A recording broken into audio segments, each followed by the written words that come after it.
وقتی یک سنی رو دیدید با کمال احترام با او برخورد بکنید، با کمال ادب و احترام. چرا؟ چون او طرفدار عمر است، تو طرفدار علی هستی. شما باید فرهنگ علوی رو نشون او بدی. عمر خادم بوده، ایرانی‌ها رو عمر مسلمون کرده، ما حق نداریم به عمر توهین کنیم.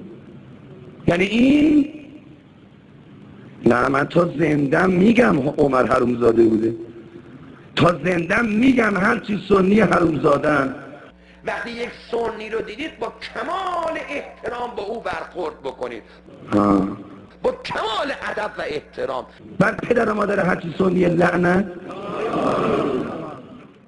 وقتی یک سنی رو دیدید با کمال احترام با او برخورد بکنید، با کمال ادب و احترام. هرچی سنی حرومزادن.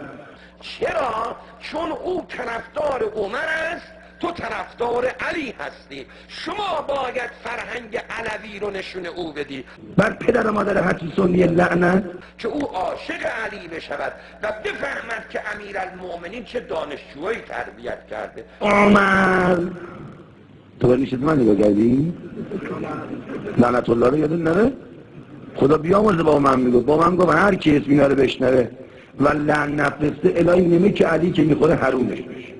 و بفهمد که امیرالمؤمنین چه دانشجویی تربیت کرده. عمر لعنت الله علیه، این ابوبکر لعنت الله علیه. ما نمیگیم فوش بدید، عجب حرومزاده خری. فوش بدی کم علی میگذارد.